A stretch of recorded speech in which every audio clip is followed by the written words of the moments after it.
నమస్కారం అండి. నా పేరు రవికుమార్ అండి.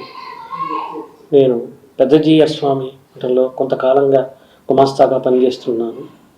అలాగే కేబుల్ బిజినెస్ ఉంది, రియల్ ఎస్టేట్ వ్యాపారం కూడా చేసుకుంటూ ఉన్నాను. గత 2 సంవత్సరాల క్రితము ఏప్రిల్ 29వ తారీఖున 2023 ఆ రోజు పరకామణిలో ఒక తప్పు చేశాను. ఆ తప్పుకు ప్రాయశ్చితంగా నేను, మా కుటుంబం మహాపాపంగా భావించి నా ఆస్తిలో 90% స్వామివారికి ఇవ్వాలని అనుకున్నాము.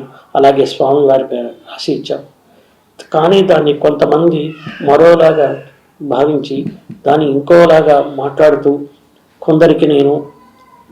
కొందరు ఒత్తిళ్లతో నేను చేశానని, కొందరికేవో నేను డబ్బులు ఇచ్చానని, ఆస్తి రూపంగా ఇచ్చానని ఏవేవో మాట్లాడుతున్నారు. అది కాకుండా నా ఆస్తి నేను స్వామివారికి ఇవ్వటానికి ఎవరికో ఎందుకు ఇస్తాను చెప్పండి. అది కాకుండా నన్ను కొంతమంది బ్లాక్మెయిల్ కూడా చేశారండి. ఆ బ్లాక్మెయిల్ చేశారు. వారి మీద కూడా కొంతమంది మీద కేసులు కూడా పెట్టడం జరిగిందండి.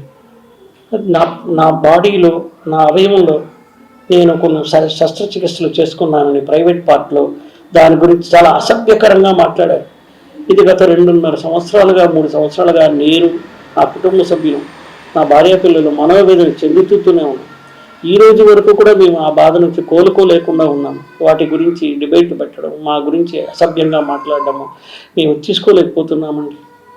దీన్ని పై న్యాయస్థానం వారు నాకు ఎటువంటి వైద్య పరీక్షలు నిర్వహించినా కూడా నేను దానికి సహకరిస్తానని, దానికి నేను సిద్ధంగా ఉన్నాను. ఆ యొక్క వైద్య పరీక్షలు లేవని నేను నిరూపించుకుంటాను. ఎందుకంటే అవన్నీ అవాస్తవాలు. వీరు చెప్పేవన్నీ ఏది కూడా వాస్తవాలు కాదు.